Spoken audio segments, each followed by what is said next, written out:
Baiklah teman-teman, untuk yang pertama ini kita akan membahas terkait proses masuknya Islam di negara Asia Tenggara.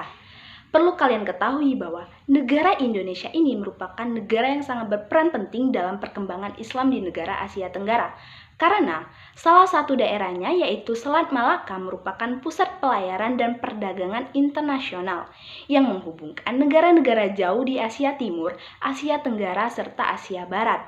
Hal ini terbentang dari Teluk Persia sampai ke Cina yang terbukti dengan berdirinya kekuasaan-kekuasaan besar, yaitu Cina yang dikuasai oleh kekuasaan Tang, serta kerajaan Sriwijaya dan dinasti Umayyah.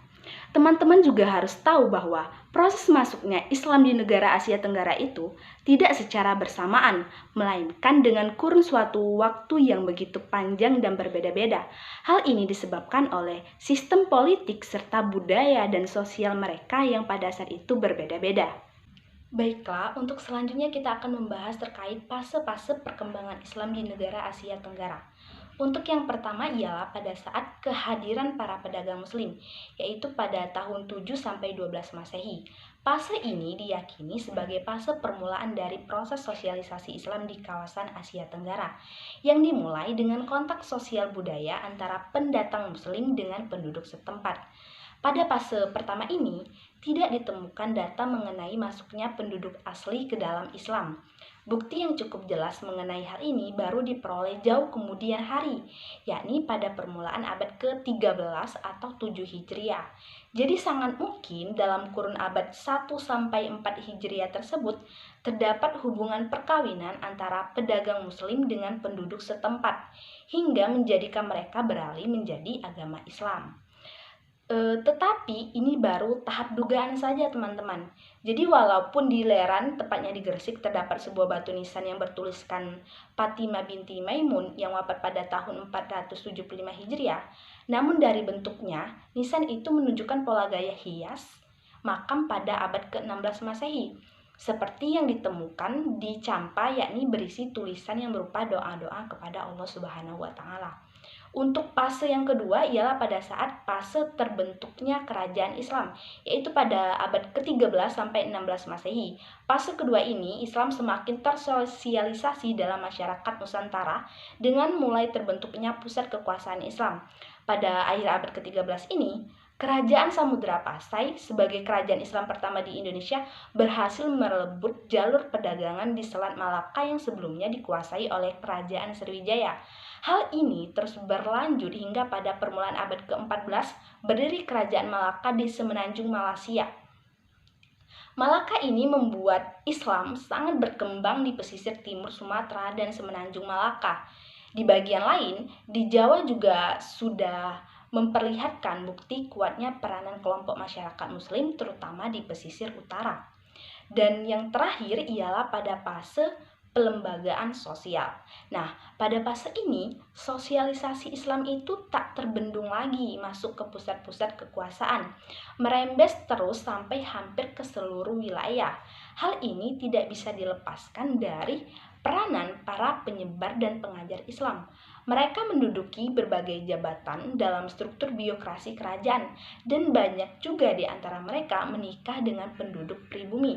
Dengan kata lain, Islam ini dikukuhkan di pusat-pusat kekuasaan di Nusantara melalui jalur perdagangan, perkawinan dengan orang elit, birokrasi, dan ekonomi, di samping dengan sosialisasi langsung pada masyarakat bawah.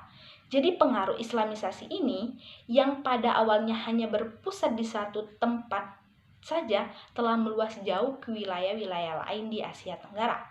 Kenapa Islam begitu cepat berkembang?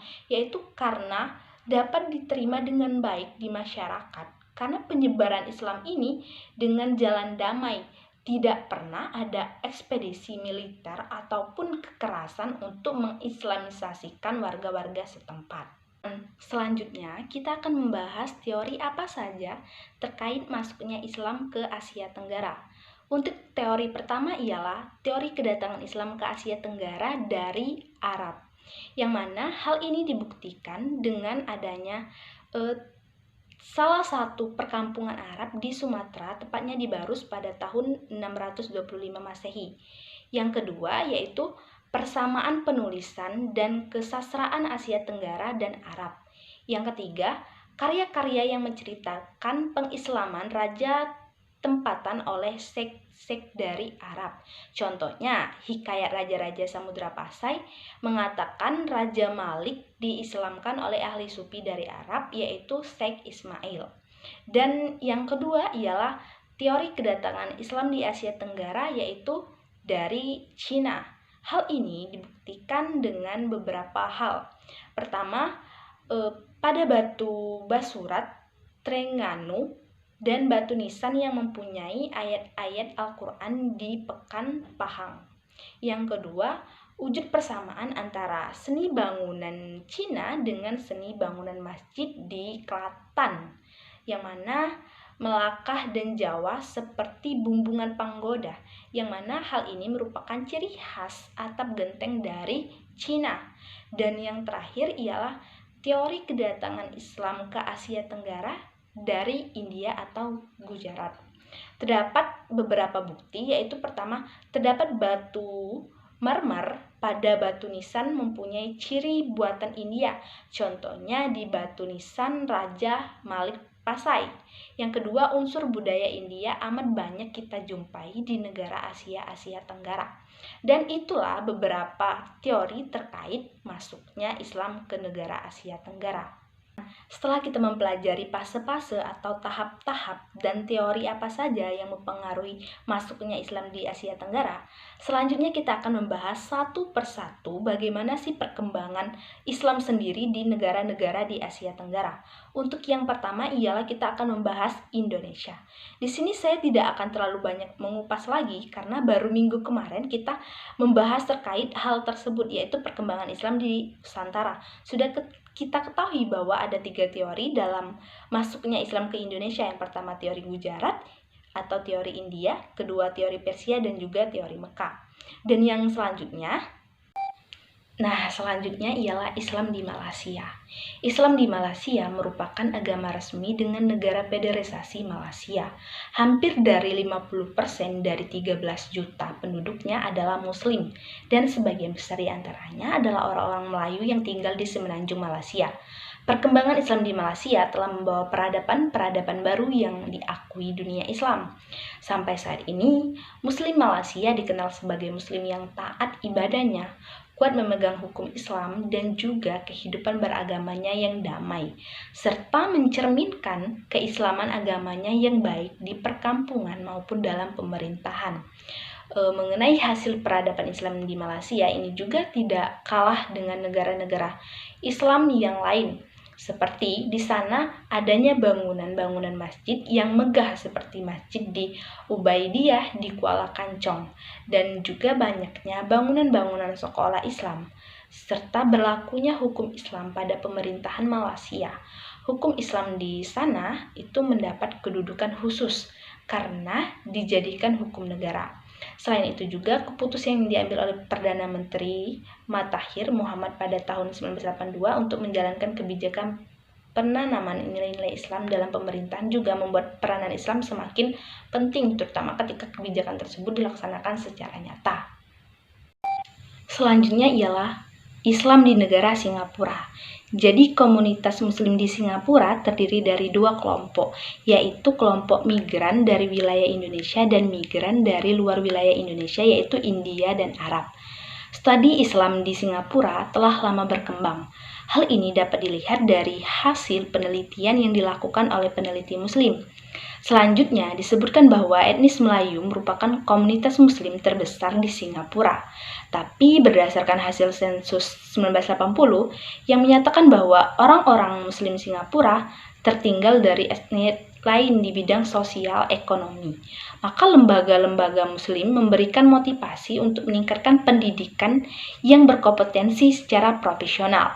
Dari gerakan tersebut muncullah beberapa profesional Muslim seperti Ma'ruf Saleh, ialah Presiden Himpunan Bela Islam, dan juga Dr. Muhammad Hussein Muthalib merupakan Direktur Eksekutif MUIS dan dosen University of Singapura. Dan ada juga Ridwan Abdullah, merupakan Presiden Muslim Convert Association Darul Arkam.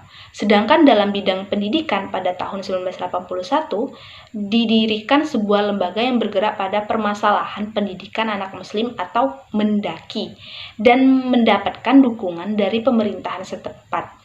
Keberadaan lembaga ini juga mempercepat lahirnya karya-karya yang terkait dengan pendidikan bagi kaum minoritas muslim di Singapura. Selanjutnya ialah Islam di negara Filipina.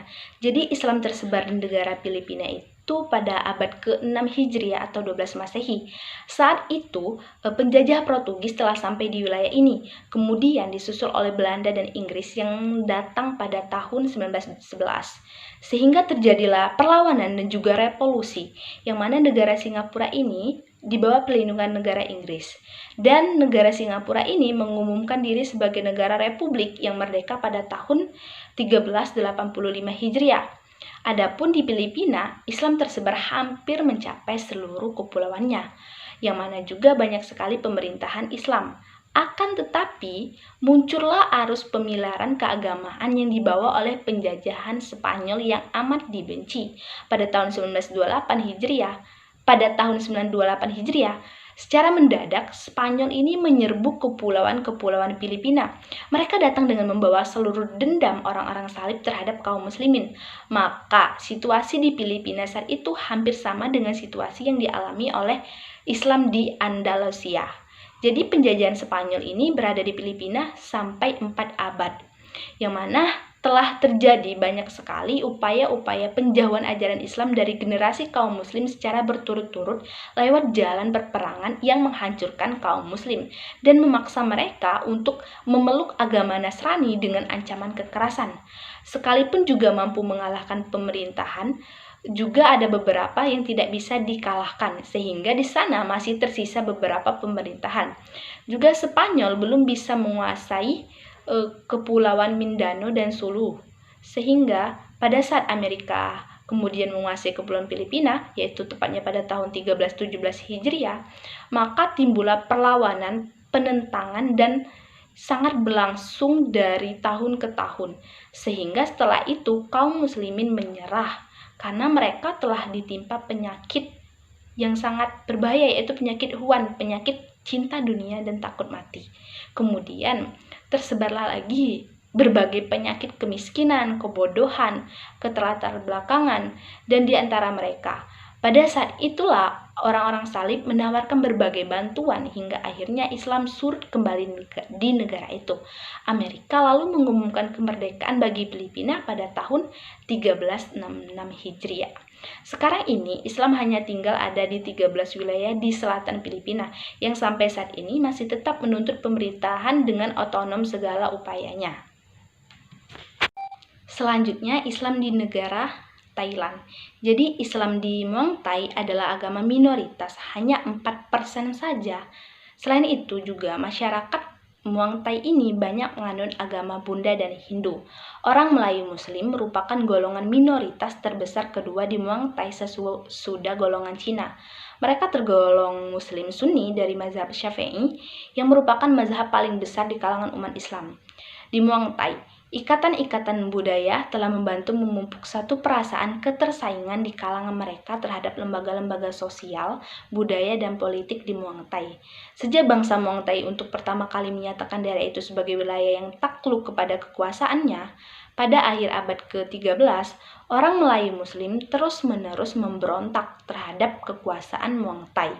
Keinginan mereka adalah untuk menjadi bagian dunia budaya Melayu Muslim dengan pemerintahan otonom. Akhirnya, keinginan yang tak pernah mengendor itu pudar dalam sejarah, dan ciri-ciri sosial, ekonomi, dan budaya mereka telah membuat mereka sadar bahwa mereka hanyalah kelompok kecil yang mempunyai identitas terpisah dari bagian utama penduduk negeri Muang Thai. Jadi masyarakat Muslim di Muang Thai sebagian besar berlatar belakang di perdesaan, dan perkembangan Islam di Muang Thai telah banyak membawa peradaban. Misalnya di Bangkok Terdaftar sekitar 2.000 bangunan masjid yang sangat megah dan indah. Yang kedua, golongan tradisional dan golongan ortodoks telah menerbitkan majalah Islam, Rabitah. Yang ketiga, golongan modernis berhasil menerbitkan jurnal dengan judul Al-Jihad. Dan yang terakhir, kita akan membahas terkait Islam di negara Brunei Darussalam. Jadi Brunei baru mendapat kemerdekaan pada tanggal 1 Januari 1984. Jadi penduduk negara ini 65%-nya merupakan suku Melayu dan 25%-nya merupakan suku Cina serta sisanya ialah pribumi. Beberapa sumber menyatakan bahwa agama Islam masuk di Brunei ini pada abad ke-15. Dan sejak saat itu, negara itu berubah menjadi Kesultanan Islam. Agama resminya juga Islam dan tradisi keislamannya juga sangat baik sampai sekarang. Dari segi politik, di situasi negara ini terbilang tenang dan stabil karena ukuran negara juga terbilang kecil. Dan sebagai agama resmi, negara Islam mendapatkan perlindungan dari negara, sehingga dominasi keluarga kerajaan di bidang pemerintahan dan tidak adanya demokrasi politik memungkinkan pemerintah memberlakukan kebijakan di bidang agama dan bidang lainnya tanpa banyak kesulitan. Nah, teman-teman, mungkin itu saja penjelasan terkait negara-negara di Asia Tenggara.